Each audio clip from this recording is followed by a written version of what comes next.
मुख्य तौर पर क्या रणनीति है, हमारे साथ आज इस पूरे उपचुनाव पर 7 सीटों पर चर्चा करने के लिए राजनीतिक विश्लेषक, लगातार आप हमारी 5 का प्रहार और 8 की फाइट की डिबेट में देखते हैं हमारे खास मेहमान। बहुत बहुत स्वागत निरंजन पोद्दार जी, नमस्कार। निरंजन जी, पहले तो ये बताइए कि ये चुनाव ना तो सरकार गिराने वाला, ना बचाने वाला, ना बहुमत प्लस में जाने वाला या बहुमत माइनस में आने वाला, इस चुनाव का मकसद क्या है? ये पार्टियां अपने किस मकसद को टारगेट को लेकर इस चुनाव को देख रही हैं? देखिए रविंद्र जी, ये चुनाव जो है, मेरा ये मानना है कि सरकार तो बचाने वाला नहीं है, लेकिन सरकार की इज्जत बचाने वाला है। क्योंकि जिस तरीके से आपने देखा होगा कि 2019 और 2014 के अंदर भारतीय जनता पार्टी राजस्थान के अंदर 25 में से 25 सीटें लोकसभा की चुनाव जीत रही थी, और उसके बाद में 2019 के अंदर 2018 के अंदर राजस्थान विधानसभा में भारतीय जनता पार्टी जीतने के बाद में जो नई सरकार बनी और कहीं ना कहीं केंद्रीय नेतृत्व ने नया नेतृत्व वहां उत्पन्न करने की कोशिश की, और उसके बाद में 2024 के लोकसभा चुनावों के अंदर ये दावे और वादे किए जा रहे थे कि भारतीय जनता पार्टी फिर से 25 सीटें जीतने जा रही है। लेकिन वास्तविकता ये हुई कि बहुत बड़ा डैमेज, यानी कि लगभग आधी सीटें कांग्रेस ने छीन ली। तो जो वर्तमान, चाहे संगठन कहूं चाहे सरकार कहूं, उसकी इज्जत कहीं ना कहीं दांव पे है।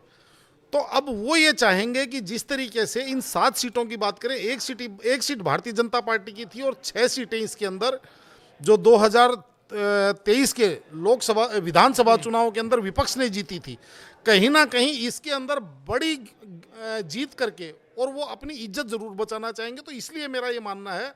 और दूसरी तरफ जिस तरीके से हरियाणा के चुनाव आए हैं और कांग्रेस कहीं ना कहीं चुनाव परिणाम के बाद में बैकफुट पे नजर आ रही है, तो मुझे ऐसा लग रहा है कि हरियाणा कांग्रेस भी कहीं ना कहीं अपना जो खोया हुआ आत्मविश्वास, जो खोता हुआ डगमगाता हुआ दिख रहा है, उसको कहीं ना कहीं। निरंजन जी, लेकिन अगर राजस्थान में उपचुनावों में बीजेपी का इतिहास देखें, चाहे वो विपक्ष में रही हो अशोक गहलोत के समय में या फिर वसुंधरा राजे के समय में सरकार में रही हो, विपक्ष में रहते हुए या सरकार में रहते हुए बीजेपी का उपचुनाव में रिकॉर्ड अच्छा नहीं रहा है राजस्थान में जी।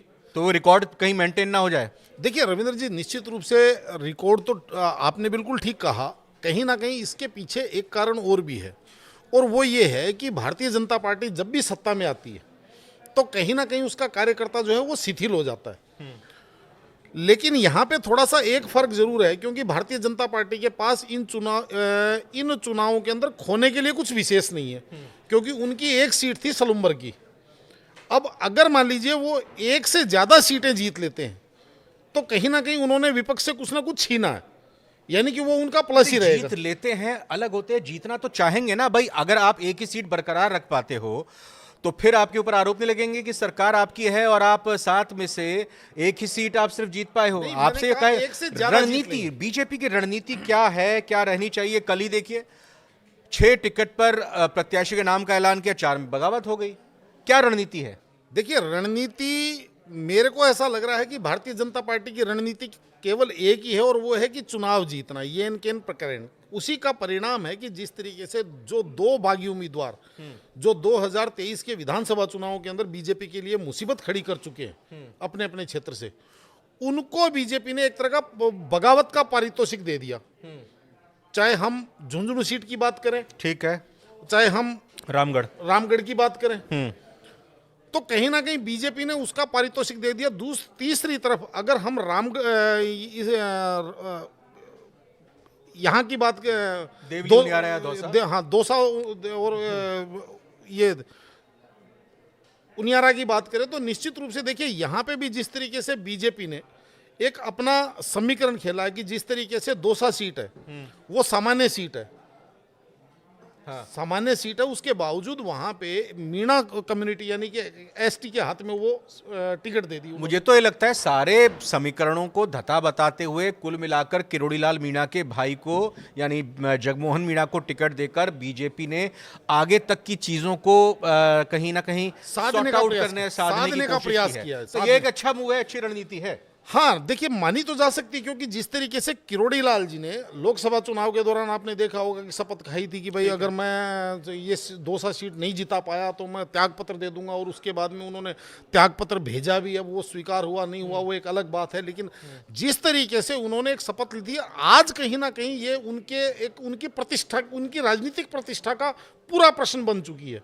और भारतीय जनता पार्टी इस चीज को भुनाना चाहती है कि किरोड़ी मल जी जो वहाँ उस क्षेत्र के अंदर एक बहुत बड़ी राजनीतिक हस्ती के रूप में देखे जाते हैं, और साथ के साथ अगर हम इसके अंदर उनियारा सीट या जो भी वहाँ पे जो दो तीन सीटें हैं, और इसके अंदर निश्चित रूप से भारतीय जनता पार्टी को इसका लाभ मिलता हुआ दिखाई देगा। अगर हम देवली उनियारा की बात करें तो वहाँ पे अगर मान लीजिए विजय बैसला अगर उसमें नहीं आते हैं, विरोध में नहीं आते हैं या भीतरघात नहीं करते हैं, हाँ।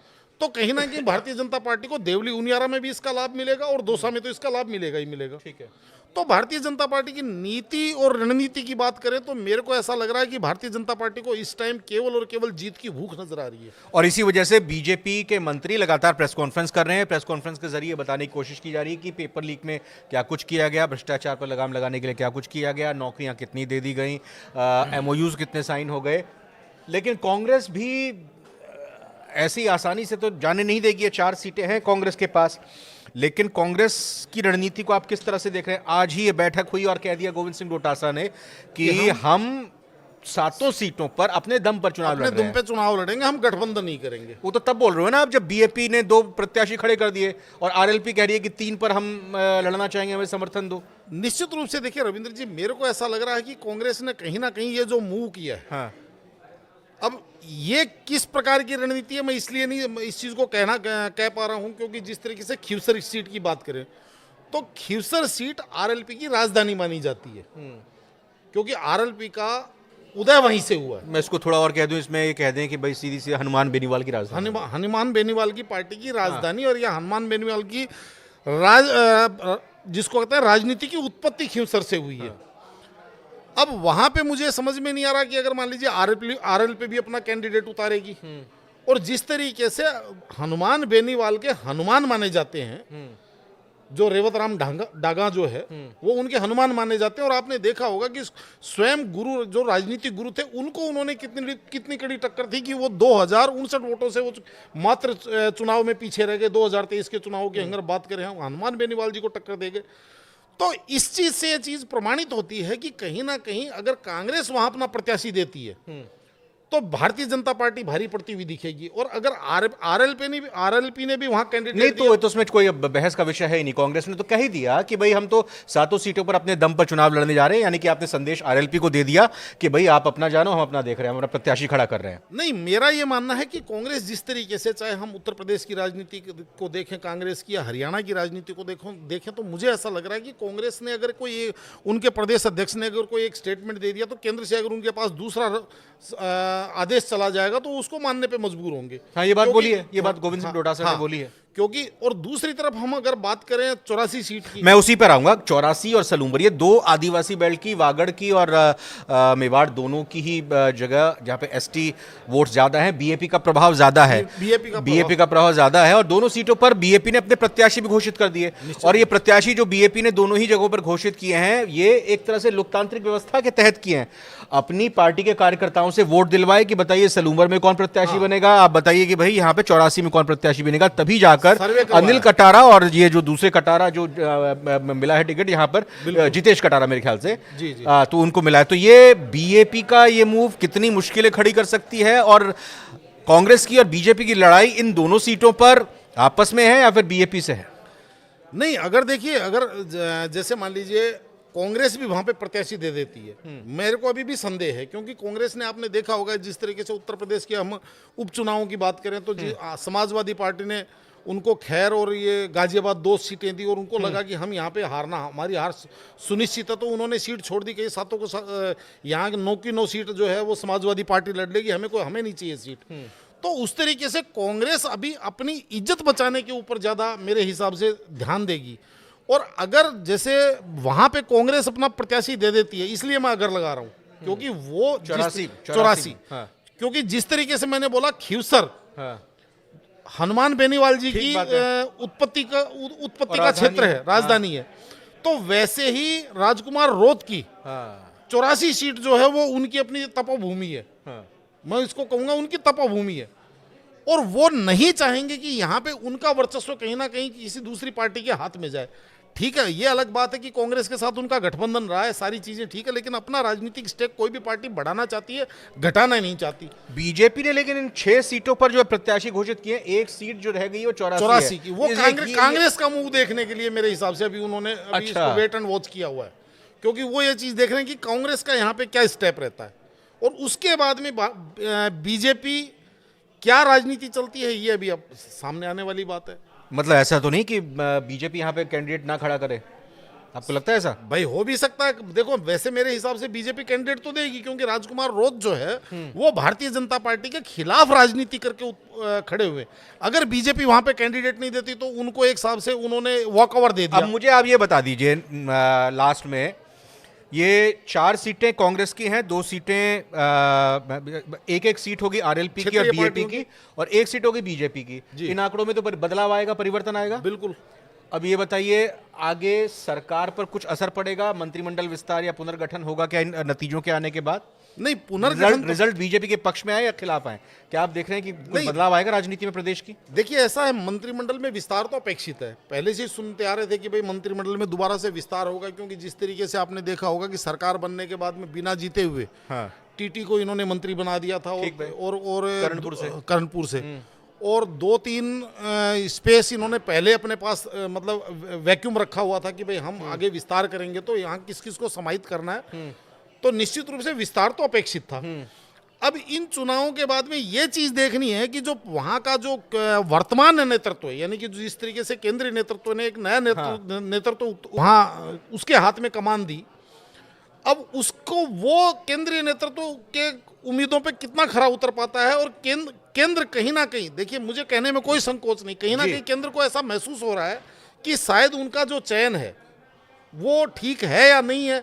इन चुनाव परिणामों के बाद में ये एक हिसाब से समझ लीजिए मुख्यमंत्री की भी मेरे हिसाब से अग्नि परीक्षा है। जो नए प्रदेश अध्यक्ष बने हैं उनकी भी अग्नि परीक्षा है, मदन राठौड़ जी, उनकी भी अग्नि परीक्षा है।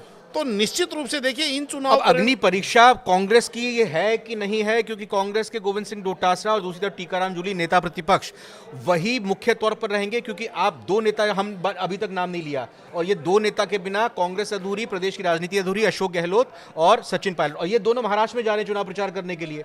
भाई 13 तारीख को ही चुनाव महाराष्ट्र में होना है, और यहाँ पर दूसरी तरफ 13 तारीख को ही उपचुनाव राजस्थान में। इन दोनों की गैर मौजूदगी कितना बड़ा फैक्टर और कितना बड़ा असर डाल रही है, ये लास्ट सवाल है सर मेरा। देखिए रविंद्र जी, निश्चित रूप से पहली बात तो आपको मैं बताऊं, गोविंद सिंह डोटासरा जी ने 2024 के लोकसभा चुनाव में अपने आप को प्रमाणित कर दिया कि जिस तरीके से भारतीय जनता पार्टी को आधी कर दी, वहाँ पे लगभग आधी सीटें, 12 सीटें वहाँ अगर अपोजिशन ने इंडिया गठबंधन ने जीती, तो कहीं ना कहीं उन्होंने अपने आप को प्रमाणित कर दिया। अब जिस तरीके से आप बता रहे हो कि उपचुनाव के दौरान वो महाराष्ट्र जा रहे हैं, और उसके बाद में भी अगर वो सीनियर ऑब्जर्वर बनाया गया, हाँ सीनियर ऑब्जर्वर बनाया गया है, और उसके बाद में अब यहाँ की कमान किसको, यहाँ की जिम्मेदारी जिस तरीके से अभी सुनने में आ रहा है 50 लोगों की उन्होंने अपनी टीम बनाई है, और उस टीम की जिम्मेदारी दे रहे हैं। और अगर इसके बाद में भी अगर कांग्रेस यहाँ पे अपेक्षित परिणाम ले आती है, तो निश्चित रूप से गोविंद सिंह डोटासरा जी की मेरे हिसाब से इसके अंदर पार्टी के अंदर एक बहुत बड़ा कद बढ़ने वाला है। निरंजन जी ओपिनियन पोल करेंगे क्या 7 सीटों पर? रविंद्र जी, मेरा ये मानना है कि भारतीय जनता पार्टी 3 सीटों के ऊपर, इन 7 में से 3 सीटों के ऊपर भारतीय जनता पार्टी कहीं ना कहीं बिल्कुल परिणाम बदलने की स्थिति में है। ठीक है, बाकी 4 पे? बाकी 4 पे अभी मेरे हिसाब से बाकी 4 में से 2 सीटें ऐसी हैं जिनको मैं ये कहूँगा कि भाई कहीं ना कहीं टक्कर में मान सकते हैं। उसके अलावा जो 2 सीटें हैं, नहीं 2 टक्कर में मतलब बीजेपी बनाम कांग्रेस, बाकी 2 भाई। 3 बीजेपी बोल दिया आपने, 3 में बीजेपी मुझे भारी पड़ती है, बाकी 2 में कांग्रेस और बीजेपी में तगड़ी टक्कर आप बोल रहे हैं। इसके अंदर मेरा ये मानना है कि जिस तरीके से शांता कुमारी जी हैं, तो कहीं ना कहीं सलूम्बर सीट जो है वो भारतीय जनता पार्टी के तरफ।